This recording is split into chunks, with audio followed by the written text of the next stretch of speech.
you've ever wondered how much money laundromats actually make, you're not alone. There's a lot of content out there. Some of it helpful, some of it, let's just say, it's a little too shiny. But I get asked all the time, how much money do laundromats actually make? And today we're gonna break down real numbers, talk about net income versus gross income, and walk through 3 very realistic laundromat scenarios so you can get a clear picture of what's possible and what's practical. So whether you're thinking about buying your first laundromat or trying to boost the profits of one you already own, you are in the right place. So let's get into it. Let's talk about one of the biggest misconceptions out there. And you may have seen all those super fun videos on TikTok or Instagram or YouTube where people are collecting their quarters, they have fat stacks of cash, and laundromats, let's just face it, they look like the best thing ever. Well, guess what? I've got some pictures and videos of fat stacks of cash. I've got them with my kids piled in piles of money. But there's a reality we got to come to grips with here. When those headlines say, my laundromat made $30,000 this month, or we're doing $500,000 a year, laundromats are cash cows. Hey, some of these numbers are technically true, but what they don't tell you is whether that's gross revenue or net income. And let's face it, there's a huge difference. So let's get this straight up front. Gross income is the total amount of money your laundromat brings in before any expenses. That's the fat stacks of cash that you're seeing and the buckets full of quarters. That's gross income. What we don't see on those videos very often is that a lot of that gross income, a lot of that money goes to somebody else. It belongs to somebody else in the form of bills or rent or mortgage or salaries, those kinds of things. Net income is really what we're interested in, and that's what you actually keep after that rent, the utilities, the supplies, the payroll, the maintenance, the loan payments, the taxes. Net is what matters. So now let's walk through 3 realistic laundromat profiles: a small laundromat, an average laundromat, and a high-performing laundromat, so you can see how the numbers actually play out. Hopefully, this will give you a better idea if laundromats are the right business for you. So let's take example number 1, where we have a small neighborhood laundromat. Store size, maybe around 1,200 square feet, maybe 15 washers, 10 dryers, and it does a gross revenue of $7,500 a month. Let me tell you what a typical breakdown is and where that $7,500 goes each and every month, and how much of that you would keep in this small neighborhood laundromat. Okay, so with $7,500 of revenue, you're probably looking at somewhere around $2,000 of rent, $1,000 of utilities, maybe $300 of supplies. If you're lucky and your equipment's not too old, maybe you're looking at $300 a month of maintenance. And if you got a part-time attendant, hey, you might be able to get away with $1,200. There's some miscellaneous expenses like insurance, marketing, etc. Let's call that $500 all together. So all in all, that's $7,500 a month that you're bringing in. You're keeping maybe $2,200 a month. But let's face it, that's not too bad. How many of us couldn't use $2,200 extra dollars a month where we don't have to do a ton? Listen, this is not entirely passive business, but it can be relatively passive for that $2,200. That's a small neighborhood laundromat. Okay, so that $2,200 a month translates to about $26,000 extra dollars every single year in your pocket. And this type of laundromat's great for a side income or an owner-operator. The downsides to it is that it's harder to scale and automate those laundromats typically because the profit margins can get eaten up real fast. And things like rent increases or unexpected repairs really can wipe out that cash flow some months if you're not planning for them. So let's dig into example number 2. This would be like maybe what I'd call like a standard performer, like an average store. Square footage might be like 2,000-ish square feet. Maybe there's 30 washers and 20 dryers, and a typical gross revenue of about $18,000 a month. Okay, so let's talk about the breakdown of where that $18,000 of gross revenue is going. And by the way, $18,000 stacked up in fat stacks of bills, especially because laundromats deal typically in 1s and 5s and maybe 20s. That can get pretty impressive looking on screen. So that $18,000, here's what it really breaks down to be. Maybe about $4,000 of rent, your utility costs, which would include like water, gas, electric, maybe sewer costs, maybe trash. That's going to be about $2,500 for a laundromat doing about $18,000 gross. Supplies, maybe $500. Your maintenance costs, you have more machines. Again, if you're lucky and your machines aren't too old, maybe you're looking at $600 a month. Labor, you might have 2 attendants now because, again, there's more volume coming in. You got to take care of more customers. You got to clean a larger store. So maybe you have 2 attendants that are costing you about $3,000 a month. And hey, let's face it, you might have some loan or equipment payments happening at about $2,000 a month. That's fairly common. And then again, let's throw about $800 of miscellaneous expenses and insurance and marketing, that kind of thing. So that $18,000 a month of gross revenue, those fat stacks, those buckets full of quarters of $18,000 worth, puts in your pocket about $4,600 a month, which is not bad. And that translates to an annual net income of $55,000. So this is a solid owner-absent store with pretty healthy margins. This is the kind of business that starts creating financial flexibility, especially if it's optimized.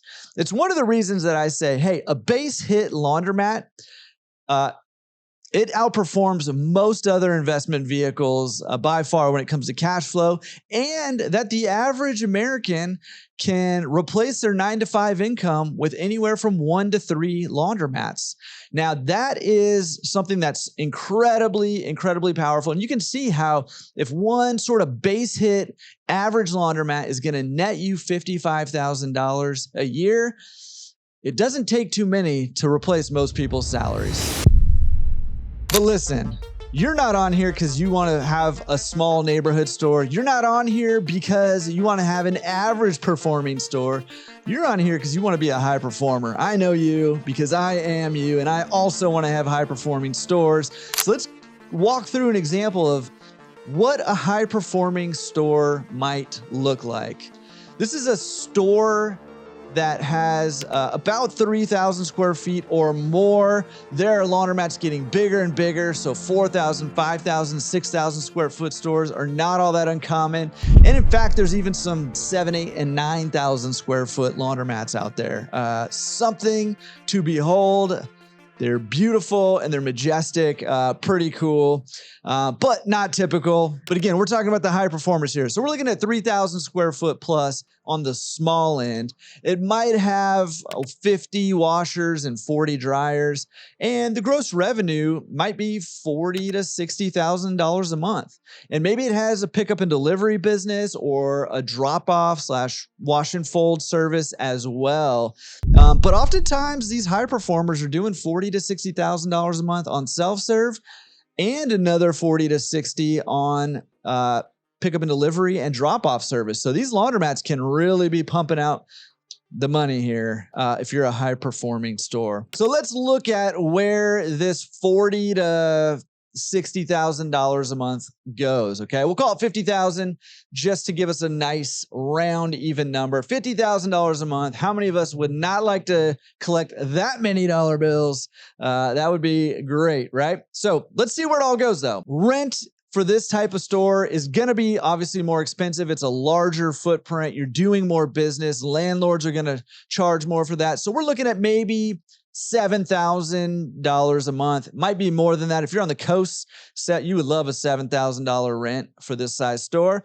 But let's just call it $7,000 for this high-performing store doing $50,000 a month. Okay, utilities, again, probably going to be about $6,000, give or take. Supplies, about $1,200 a month. Now, listen, you got a lot more machines now, so that maintenance cost is going to go up to, let's call it $1,200 a month. And you're going to have more labor. Let's say you've got 4 or more attendants. Maybe they're processing pickup and delivery orders or drop-off orders. Maybe you have a driver.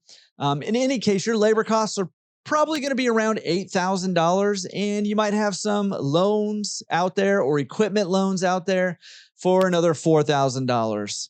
And again, you're going to have a delivery vehicle if you've got the pickup and delivery and you got gas and insurance and everything for that. So let's call that $1,500 a month for that vehicle. And we have our miscellaneous / insurance / marketing bucket of about $1,300. So you're bringing in $50,000 a month. How much of that are you keeping? You're keeping around $20,000 a month of that. Now, annually, that's a net income of around $240,000.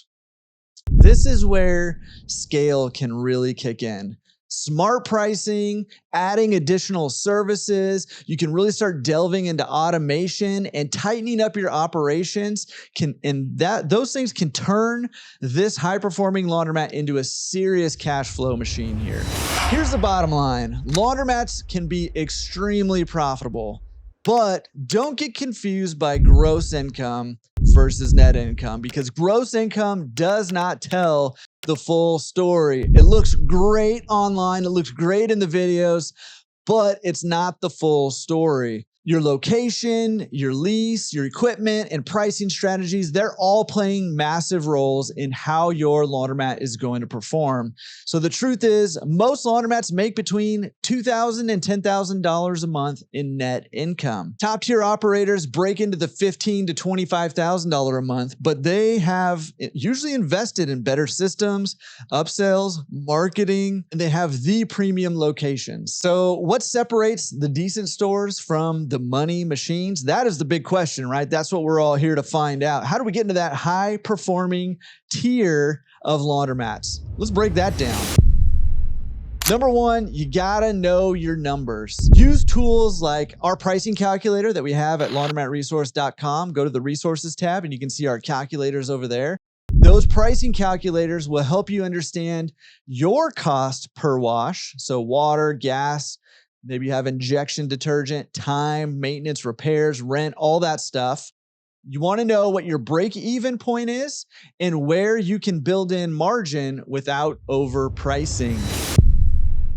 Number two, the lowest hanging fruit in a lot of laundromats is being able to raise prices strategically. Most owners are underpriced. We're notorious in this industry for being afraid to raise our prices, but raising even just a small machine, a 20-pound machine price by a quarter could mean an extra $500 to $1,000 a month in net income with no extra work. And in fact, if you have a larger store, those numbers can get significantly larger there.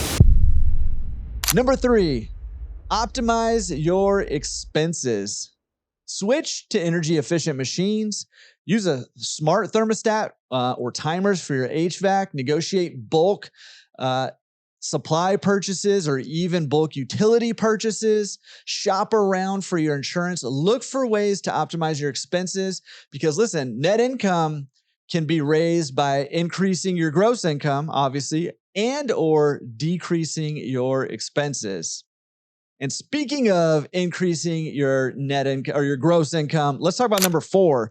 You can add a drop-off or pickup and delivery service, or you can start taking on commercial accounts even. A drop-off wash and fold customer can generate 5 to 10 times the revenue of a self-serve user. Pickup and delivery can increase your customer radius dramatically and allow you to serve a larger not only a larger geographic area, but also a larger demographic population. Commercial contracts like Airbnb hosts, spas, salons, small hotel or motels, restaurants, etc., create recurring income and larger order sizes to help stabilize your business and allow you to scale more quickly. Number five, train or replace your team. Here's the reality. Underperforming attendants can kill your profits, and great ones can boost sales, upsell services, and keep customers coming back. I can speak to this one from experience. A bad employee will cost you money. I had an attendant one time. I showed up to the laundromat, and she was outside in a screaming match in front of everybody with one of the customers. I had to let her go right on the spot, because that's not the kind of environment that we want to promote in our laundromats. So how much money do laundromats really make? Here, the answer to that is the answer to just about everything, which is it depends. But the key is to focus on the net profit, not just revenue vanity metrics people love to post online. If you want to go deeper into analyzing your own laundromat or the one you're thinking about buying, check out our tools and resources at laundromatresource.com. Go to the resources tab there. There's a bunch of them you can download for free. Some of them you need to be part of our pro community, and you can check that out at laundromatresource.com/pro to get full access to all our tools, including all of our analysis calculators and pricing calculators. I'll drop the link down below. If this video helped you, don't forget to like and subscribe. Share it with someone you love who needs to see this in order to help them achieve the financial freedom that they are looking for.